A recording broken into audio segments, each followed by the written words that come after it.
Anyway, coming back to the Arakans, so ये जो मैंने आपको पिक्चर दिया, ये मैंने आपको पिक्चर दिया है सो दैट हमारी ऑडियंस समझ पाए कि कितना इन्फ्लुएंस है इनके पास, ये कहाँ कहाँ है, एंड राखाइन में कितना इनने कंट्रोल किया. सो आई सेड 80% कंट्रोल किया. The reason I said 80% control किया है बिकॉज इनने ना तो सितवे पोर्ट लिया है जो इंडिया वाला पोर्ट है, ना तो इनने लिया है, एंड ना तो इनने there is one little island वो लिया है. हाँ, now we have to ask ourselves कि जब इनने 80-90% ऑफ राखाइन स्टेट ले लिया है, ये 3 टाउनशिप्स क्यों नहीं लिए हैं? जब ये मतलब नॉर्दर्न शांत स्टेट तक पहुंच सकते हैं, 3 ब्रदरहुड अलायंस का पार्ट बन सकते हैं, पलेटवा चिन्ह में ले सकते हैं, 3 टाउनशिप इनने क्यों छोड़े? क्योंकि नेगोशिएशन करना था आपने, वो आपसे, चाइना से और अमेरिका से. सी 3 टाउनशिप इनने इसलिए छोड़े हैं because they don't have naval power. All these 3 townships are on the border on the sea. The Chapshu deep sea port, the Sitwe port, and obviously the small little island. They don't have naval power, and the Tatmadaw, the naval powers, strong power. So it's not going to be that easy for them. Number 2, and this is my complete guesswork, and I've written about this also, and I've spoken about this also openly, and this is my guesswork, is that maybe they want to keep channels of negotiation open with the Tatmadaw. Not with anybody else, only with the Tatmadaw. Because if you go back into what they've been saying, and I've met certain, let's say, people from the Arakan side as well, and I've asked them this one question over and over again: what do you want? Everybody else says, ethnic armed organizations say that we want democracy, we want the 2008 constitution to be abolished, and a new constitution where the military junta doesn't have any say. Right now, they have 25% of the seats. We want all of this to happen. Arakan's never said that. Arakan's not a part of the NUG. So what is it that they want is a question that India needs to ask over and over again. It's a question that anybody who's trying to analyze this needs to ask. Because if you go back into what they've said, they've used the word, we want a confederation. They've used the word, we want federalism. They've also used the word, we want unity. They haven't used the word autonomy. So unity, federalism, confederation. 3 things that they've used. Now, nobody can define really what that means. Very vague. It's very vague because federalism also is, let me be honest, in Myanmar, it's understood in many different ways. They were even earlier on supposed to give them a certain amount of federal status. मगर chief minister कभी वहां का नहीं होता था, state का नहीं होता था, मतलब वो ट्रू सेंस में कभी फेडरलिज्म आया नहीं है म्यांमार में. तो what do the new groups mean by federalism? What does the other ethnic armed organizations mean by federalism? बहुत वेग आइडियाज हैं, मगर अराकान पे जब आते हैं, क्योंकि वो एनयूजी के पार्ट नहीं है, national unity government in exile के पार्ट नहीं है, वो इंडिपेंडेंटली बोल रहे हैं ये सब. There isn't any clarity. मैंने जब पूछा, what is it that they want? What is it that they want? I didn't get a clear idea. So I have a feeling a group that is so advanced, that is so politically mature, that is so militarily capable, there is no way that they are keeping this ambiguous because they are ambiguous about it. They are keeping it ambiguous strategically. So I'll call it maturity. Huh? I'll call it political maturity and opportunism in the good way, in the good sense. Politically बहुत mature है, militarily बहुत advanced है, तो वो ambiguous तभी होते हैं जब आपको नहीं पता है या आपके बीच में consensus नहीं है. इनके बीच में consensus है. There isn't any fragments or fragmentation or splitting of the group as yet. So consensus भी है, articulation भी है, intelligence भी है. तो ये ambiguous मेरे हिसाब से इन्होंने रखा है क्योंकि they wanted to be ambiguous. One. Number 2, ये 3 townships जो उन्होंने नहीं लिए हैं is because of 2 reasons. One is militarily it's tough, it's not as easy. But number 2, maybe they're keeping channels of negotiation open with the Tatmadaw in the hope that they can come to some understanding where they have a certain amount of independence, autonomy, you call it federalism, confederation, something that suits both. मगर then ये इनके जो शार्पशूट pot है जो Chinese का है सिपवे pot है ये सब मनी मेकिंग पॉट्स है Yeah. मतलब eventually in time they will be of high strategic value, they already are, but they will also be of monetary value. Yeah. So maybe they want to cut a deal with the junta basis that let's have some revenue sharing. They Now, tried like doing that with Bangladeshis as well, right? I'm not sure about Yeah. that. There was this news that any trade with the Tatmadaw and the Myanmar mainland, you'll have to pay some money. The Bangladeshis agreed because some ships and all that stuff. They I had see. hijacked. Yeah, that might be, that might be a form of taxation, Yeah. right? I'm talking about revenue sharing. So Permanent. taxation, so matlab multiple, to go through any route, there are multiple groups that are taking taxes as we speak.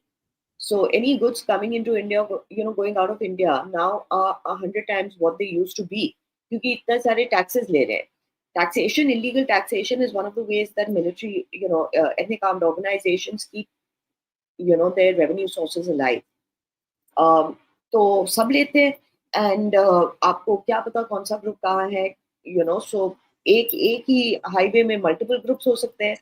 So that's why trade and all also gets affected ना, क्योंकि look at commodities के prices कितने ऊपर चले जाते हैं. अगर it's taking you 100 times more to reach the border, the prices of commodities go up. So that's illegal taxation. I'm talking about proper revenue sharing, where they come to a mutual understanding. So now coming to Bangladesh, now the Americans have been keeping an eye on this for a while. Now the way that they've been keeping an eye on this is right when the military coup happened, the Americans announced a Burma 2020 Act, Burma 2021 Act. Basically this act said that we will give non-lethal sort of support to the resistance, obviously ethnic armed organizations, ethnic resistance organizations. The minute you change a word, the legitimacy changes. Yeah. So for them, they were going to give money. They had a TPP program, the Temporary Protection Program, where जो Myanmar से जो लोग border cross किए हैं, जो refugee camps में हैं, उनको टेम्परेरी एड प्रोटेक्शन प्रोग्राम में यूएस ले जाएगा. ऐसा टीपीपी प्रोग्राम भी था. About $350 million, between $240 million to $350 million के बीच में इनको पैसे भी दिए जाते थे एनयूजी को. एंड ऑब्वियसली ये लोग कहते थे नॉन लीथल usage के लिए, humanitarian aid के लिए, but सबको पता था that it's probably being used to buy munitions as well, right? Apart from that, they had support in terms of political support. तो NUG का एक ऑफिस भी है जो व्हाइट हाउस के बाजू में ही था. नॉर्वे में का एस्टैब्लिशमेंट है. Yeah, they have establishments in multiple places. Yeah. So they have जो diaspora है इनकी, वो काफी इनको सपोर्ट करती है. बाहर से भी पैसे आते हैं थ्रू द हुंडी सिस्टम, जो by the way Indian traders ने सेटअप किया था centuries ago. Those systems are still in place, but diaspora का सपोर्ट है, सो देयरफॉर ऑफिसर्स है, मगर वेस्टर्न कंट्रीज का भी सपोर्ट है. एक लेवल तक सैंक्शंस भी किया गया था, बट दो सैंक्शंस हैड नो मीनिंग. मगर what all of this did is that it brought the junta closer to not just India, but it brought them closer to China. It brought them closer to Russia, to the extent that junta ने एक Russian port, एक port Russia को lease किया called the Dawe port, which is also a fairly important port. But of course, lease करना एक बात होता है, उसके ऊपर construction चालू होना एक बात होता है. And from my findings in my travels in the area, what I found is either or. junta side भी EO side भी skeptical है कि रशिया कभी भी कोई भी अपना प्रोजेक्ट खत्म करता है, you know, तो लीज तो कर दिया है, मगर वो skeptical है कि you know when will this start होएगा कि भी नहीं होएगा. So that set aside, India, though, of course, we have a channels of communication open on both sides, you know, ethnic armed organizations as well as the junta. Yeah. And we played it really like, as we usually do, very maturely, very smartly, without antagonizing anybody. And quiet. And you know that I was there during the earthquake, right? So I remember within the first 24 hours, the amount of calls I got from my, you know, the people that I know on ground in Myanmar, saying that, you know, we need desperate humanitarian aid. जब तक उनके phone calls आए, हमने भेज भी दिया था humanitarian aid. And we ensured everybody got it across the board. And when I say that, read between the lines. So therefore, you know, it was something that we did very smartly, gaining a lot of goodwill on the ground. Because then after the earthquake, I was there for a couple of weeks more. So I met people from Zagang. I met जो former elected parliamentarians say they've made their own Lutors, which is their own parliaments, you know.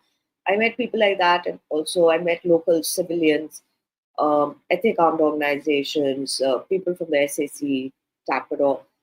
Everybody, I have to say, was extremely, they recognized what India had done, you know, that we were the first responders, and we, without, you know, any sort of judgment, with all fairness, had given as much as we could. We had our people on the ground, so on and so forth, within 24 hours. Like, it's such a quick response, even they didn't expect.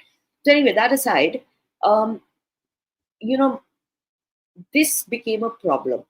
India's influence in this region, we must always remember, when Western actors get interested, it's not just to counter China, it's also to counter India. You know, ये हम always भूल जाते हैं. हम always, even Bangladesh के sense में हम कहते हैं, ओ क्योंकि चाइना आ रहा है. हम म्यांमार के लिए भी कहते हैं, ओ क्योंकि चाइना का इन्फ्लुएंस बढ़ रहा है. नहीं, इंडिया का भी तो इन्फ्लुएंस बढ़ रहा है. अवामी लीग एंड इंडिया का कितना अच्छा रिलेशनशिप था. We had very strong relations. Why would they like it? You know, so knowing that the West was supporting EOs, that उनका junta के साथ नहीं जमता है, that China का growing influence EOs में भी है, junta पे भी है, India का goodwill इतना है ground पे, obviously they will be interested. Also remember that the West always feels that it can control people. It can control rebel groups. It can control extremists. I'm not saying at all that the ethnic armed organizations are extremists at this point. I'm not saying that. There's no angle of religious extremism or anything. But I'm using that as an example. That Afghanistan में भी उन्होंने यही सोचा कि Syria. हम Donald Trump in Syria. Yeah. Correct. You know, कि हम इनको control करेंगे. Once we give weapons in people's hands, we can control them. They are never able to control them.